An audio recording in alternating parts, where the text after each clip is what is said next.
This week's episode of the Stickers and Scuffs podcast, Cam K and Graydon Bunn, and our special guest, Aundrea Lusk, is proudly presented in partnership with our friends at JRS Auctions. JRS Auctions' latest auction will go green starting May 24th at 9 a.m. and start its closing at 2 p.m. on May 28th. JRS Auctions is an online auction house that has several amazing items listed during each of their auctions. They routinely have cars, trucks, equipment, tools, collectibles, automotive decor, car parts, trailers, ATVs, and more. This week's auction is a spring classic and equipment sale and has some highlight items including a Hulk Hogan signed lunchbox, porcelain signs, jukeboxes, trucks, Harley-Davidson motorcycles, dirt bikes, a 1971 Ford Thunderbird, a 1953 Mercury M100 pickup truck, a 1972 Camaro Z28 Pro Touring car, metal pedal cars, tool cabinets, New Holland tractor, 1956 Dodge Crusader, a Dale Earnhardt pocket watch, and a 2003 Chevrolet Corvette and a 1981 Cutlass Supreme. One of my personal favorites in this auction is a 1965 Chevy C10 truck. Make sure to check them out at jrsauctions.com and register for your chance to bid on these amazing items. We want to thank JRS Auctions for being this week's presenting partner of the podcast and for supporting our friends in the Oscar Hot Rod Series and CTE Racing with Connor Ellis. Hi, this is Mario Andretti, and you're tuned into Cam Graydon and the team at Stickers and Scuffs podcast. They're true Canadian racing fans.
Hello, everybody. Welcome back to the Stickers and Scuffs podcast. Cam K, Graydon Bunn, and our special guest as we continue our Sunset Speedway month is Aundrea Lusk. And coming off a very busy week, I would assume, finishing up racing yesterday. First off, how did the day go for you yesterday at Sunset? Well, yesterday went really well. It was our first night for the Bone Stocks. We only did one heat. They canceled the second heat, so we went right into features. So I got second in the heat and third in the feature. Car wasn't handling the best, but we made the best of it. And we have a little bit of work to do for next Saturday. So I'd love to hear a little bit more about your bone stock. What car is it? Where did it come from? And why are you racing in the bone stocks? So I have a Shove Cobalt. It was built by Matt Boyce. So it's the former championship car from 2021. So I started in bone stocks in 2018. I started in a Ford Focus. We built a Neon, and then we just wanted to try something different. So we went to the Cobalt. Okay, now I saw Graydon's face light up as soon as you said the Neon, because I think that's his dream race car to drive. So They how was that are thing? notoriously good at being a bone stock race car. Sorry, go ahead. Yeah, so what was it like driving a Neon then? Graydon.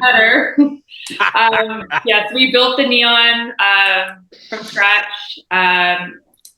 We brought it out in 2019 and Cameron drove it, and it was a really good car, really fast. And then it was COVID year. We took the year off. So I came back in 2021 with the Neon. Wasn't the best car for me. We had a lot of issues for it. And by then everyone was onto Cobalt, so it was hard to keep up at that point. So I drove that for 1 year and we're like, let's try something else.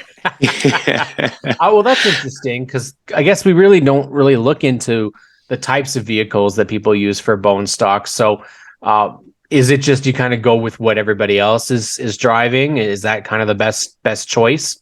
Yeah, so we built the Neon when there was a Neon as a top runner in bone stocks. So like, we need a Neon. Didn't work that great for us. But then everyone was on the Cobalts, and that seems to be the best package that we've found so far. And I like the Cobalt, and everyone seems to do well in the Cobalt, so I enjoy it. It goes to show that, it goes to show just like the evolution of the automobile. I mean, because they are road going cars, that eventually that whatever was cutting edge technology in the era of the Neon, that was a cutting edge bone stock maybe a few years ago, the just off the shelf Cobalts and that type of thing are more competitive and readily available too. I mean, the more we go ahead, the less available those Neons are too. But Aundrea, Sunset is your home track, and I'd like to know what it's like as kind of a amateur racer, what it's like to run a bone stock at Sunset Speedway, because that's kind of a bucket lister for me. Sunset has a lot of competition. I think the bone stocks at Sunset are one of the most competitive fields. Last season, anybody had a chance to win any given night. So we had a lot of different drivers. So it's really competitive. I hear Sunset's one of the more harder tracks to drive. I've only driven there, but I really like it. It's always a challenge. You always something new thrown at you, always learning more. So I really enjoy it. It's a very high bank track, and it seems like you're always steering and you're always in traffic, and it just seems, that it's not, it's a great place to cut your teeth, I think, because it seems like if you can go somewhere else, it might bode well for you. That was your first track. Yeah. Yeah, we hear a lot of racers, even as high up as Andrew Ranger in the Pinty series, say that Sunset is just not a track that they do very well at. So what is it that you think that is so challenging about this track? Because there are a lot of people that come there and just say, you know what, I struggle here. Yeah, a lot of people say it's more the challenging track. I guess it's just the banking. There's always a lot of side-by-side racing there as well. So we've got the 2 lanes. You always have a place to go. So you're on the top or the bottom, whereas other tracks are more of one groove. So my Cobalt, I can drive it anywhere on the track. So it makes it more interesting. See, that's got to be fun, man. I mean, Graydon's going to get his first opportunity to drive a bone stock at Delaware Speedway, but again, he's already talked about, I want to race at Sunset Speedway. How about yourself? Do you want to travel outside of Sunset and maybe go to another track and race? Our schedule at Sunset's pretty busy, so it doesn't leave a lot of time. I would like to try Peterborough at some point in my career. It seemed like that's a track I would enjoy, but there's just not a lot of time in our schedule to try different things. That's definitely true. But you were able to, you had a 3rd place finish in the points last year, got a couple wins under your belt. Obviously, like you said, the competition is fierce. Who do you have to go up against this year that you think is going to be really tough? There was a lot of good cars yesterday. Yes, there was. Yeah, I think we're really going to see Brandon Steele in the 55 car, Jordan Owen, both Cobalts. Any Cobalt is pretty much dominant at Sunset, so there's a lot of new drivers as well, and those more veteran drivers as well. So there's going to be a lot of competition, I think.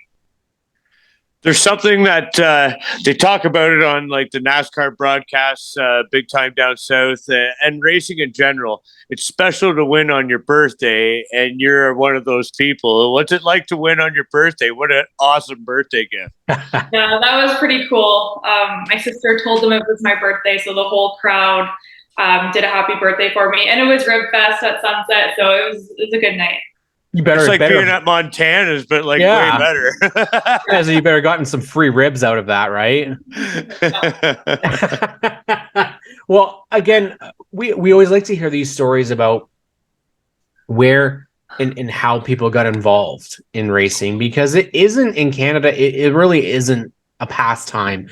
We have lacrosse, we have hockey, we have basketball that lots of people get involved into. So what was it for you that got you involved in racing, first off, just in general, but then coming to race a bone stock? Yeah, so I come from a long line of racers in my family. I grew up at Barrie Speedway. Nice. Whole side of the family raced. So the Inglis family, my cousin's Al Inglis. Oh, okay. Yeah, so I have a lot of cousins, uncles. It's all runs in my family. I grew up at Barrie Speedway. When it closed, we moved to Sunset. Then I met Cameron.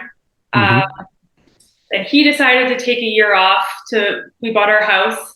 That's the same time the bone stock division started at Sunset. So something I always wanted to do, never really thought it was realistic for me. When I saw the bone stocks, I was like, okay, this is something I could do. So Cameron took some time off. I got into it.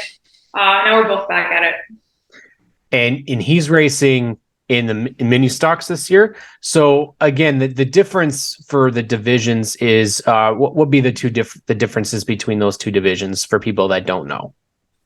So bone stock, you're really limited to what you can do to your car, suspension, motor, things like that. Whereas the mini stock, you're more performance. So there's a lot more you can do for setup, suspension, your motor, etc.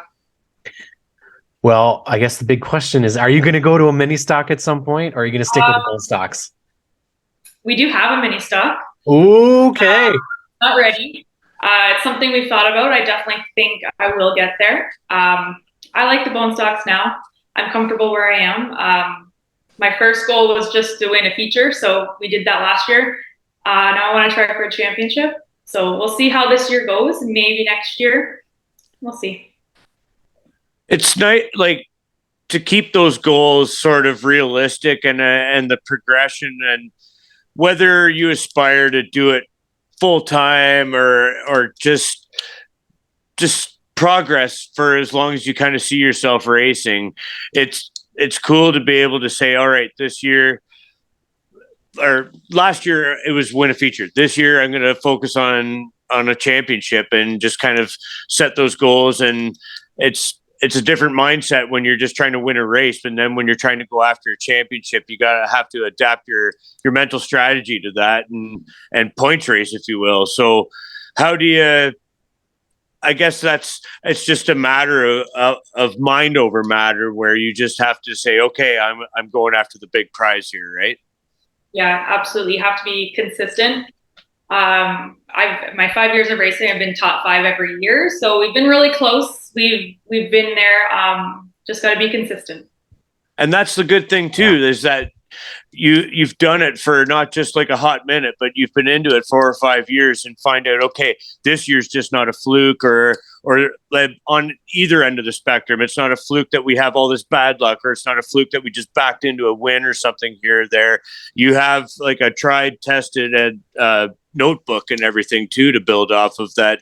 When you do take the next step, you feel confident in the fact that you're going to do that. Yeah, exactly. Nice. One of the things that we are really privileged with on this podcast is getting to hear so many amazing stories and meet so many great people. And there's some amazing people at Sunset Speedway that we met in charge of an amazing program for women that we are so supportive of, which is the Ladies of the Oval, Randy and Samantha out at Sunset Speedway. And really, it seems like Sunset, you guys have a really strong female presence in the divisions. Like, I think there is at least a female in every division out there.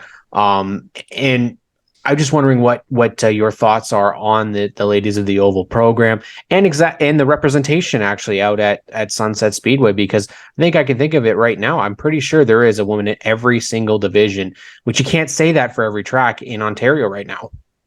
Yeah, we have a lot of females, which is really good to see. When I started in bone stock, I was the only one. Wow. Yeah, we have 3 or 4 on a regular basis now, but Randy and Sam do an amazing job to promote women in the sport, and it's just really good to have that. I mean, when they were coming up in racing, they didn't have anything like that, so it's good to have a program for women and for them to lean on and kind of have support that way as well. So it's really good to see at Sunset a lot of women, and a lot of them were all pretty good friends, so it's kind of cool. We absolutely love seeing this type of thing. And you know what, to have yourself going out there and winning races, having young girls coming up, even you've got the Captain Morgan Moore in the junior late models. So again, you have, as young as the junior lates, more coming in, and that's so great to see. I mean, obviously a program that helps women get out there onto the racetrack. What's your future goals? Obviously, you said that you want to win a championship this year and maybe the mini stock, but is this something you want to keep doing for the next 10 years, or is it something that we'll try and just see how it goes? Well, I'd like to do it for a long time. I mean, I've always been part of racing. I grew up at the track. Whether I'm there racing or just watching, I'm going to be there anyways. So we'll see. I mean, I hope racing's around for a really long time. So I'm hoping to do it for as long as I can. It's an addiction, right? I mean, it's once you're bit, I mean, it just seems the itch gets more intense that you need to scratch year by year or something like that. And I've only just begun in my perspective in terms of the competition standpoint of it. But I mean, you still get those feel like that. Do you do it every week when you come to the racetrack ready to race? You get like the butterflies and stuff, because even when I come to a racetrack just to watch one, I get kind of like the excited, like your stomach's like kind of all excited and stuff like that. But when you are belting into a race car, it's butterflies, like intense nerves. I'm speaking in my fear of the unknown in a lot of it. But I mean, does that ever go away? Yes and no. Last year I wasn't that nervous. Coming into yesterday's race, I was pretty nervous again. Once I get the kind of feel for it again, it's okay. It's always there. Yeah. That's a good answer. Yeah. Yeah. And as you said, like it was something that you didn't, you always wanted to do. So one thing that we always want to put out there is, bone stock seems to be, you don't have to have a ton of experience. If you want to go and do it, you can do it. What's your advice to people if they're thinking about getting into bone stocks? Yeah, I really like the bone stocks because there's always a chance to learn and grow. You can make mistakes. You can learn from your mistakes. There's a lot of other drivers you can learn from, and you can pick up on them. A lot of bone stocks, I feel, don't get enough credit. They're just bone stocks. I mean, we work just as hard as anybody else. So I feel like we deserve a little bit more credit. We're still racers, but yeah, it's a good class to get started in. When I first started, I really didn't know a lot. I couldn't even drive standard. I just kind of got out there and went. And to kind of see where I started and where I am now, like, it's a whole growing experience, and there's tons of room to learn there. And that's the same as any sport, right? Yeah. Like the progression, like watching my kids play baseball or basketball year over year, you look to see where you were last year to where you are now. And every year you come back, something just makes a little more sense, or just the equipment's that much better that it's backing you up, so you're not carrying your equipment, or whatever the case may be. It does keep you coming back for more, and it's an awesome sport to be a part of, and it is a big family for sure. As much as you want to, I mean, we talk about this almost ad nauseum, but like, your competition wants to beat you fair and square on the racetrack, but it is just like a big family in the pit area. It's not always a happy family, but it is a family, right? Yeah, I mean, in bone stocks, we're pretty much all friends. Whatever happens on the track, we usually can laugh about it afterwards. So it's good to have that friendship and like that family to go to afterwards. Well, we talk about family, and I think before we get to your partners that get you to the racetrack each and every week, I have to put a hypothetical out there. Let's say that you have identical race cars, and it's you and Cameron, one against the other in a 50 lapper. Who's winning? Oh, I want to say Cameron. Oh, okay. All right. That's definitely being the humble take, because I think you got enough talent to be up there as well. But I can do the front wheel drive. He's not as good at it, so depends what we're in. There you go. Well, we'll just Yin and yang, right? stick you guys both in junior late models, and then let's see how that goes, right? Yeah, like just like Amanda Balson, they took a picture in Jake yesterday. So, but Aundrea, you've got a lot of great partners that help get you to the racetrack each and every week, and we want to give you the opportunity to shout them out here on the podcast, because without them, you wouldn't be able to do what you do best. Yeah, we are really fortunate. The car is full this year. We have a ton of new partners and existing partners. First and foremost, Aurelia Metal Fabrication has been with me since the beginning. They helped me out a lot. I wouldn't be able to do this without them. We've got Kawartha Metals, Mid-Ontario Disposal, FMR, Smith & Stewart Realtors, JB Landscaping, Creatures Design, Willadell Family Chiropractic, Northern Joinery, Bolts Auto, and I just have to thank my dad. Without him, none of this would be possible. I do the minor part compared to what he does for me and Cameron, so without him, none of this would be possible. So he works endlessly. Well, awesome. It's always what we like to hear. And, Sunset Speedway is the place to be in 2023. There is so much excitement, so much great racing. Even yesterday, I mean, just listening to Track Tune, Brendan calling all the action. I think Mini Stocks was a little out of hand yesterday, but at least you guys had a nice, I think it was green. Was it green to checkered clean yesterday? Yeah. So Bone Stocks showing the more experienced drivers how to keep it clean yesterday. But Aundrea Lusk, thank you so much for coming on the show, and best of luck for the rest of the season. Thank you. Thanks for having me.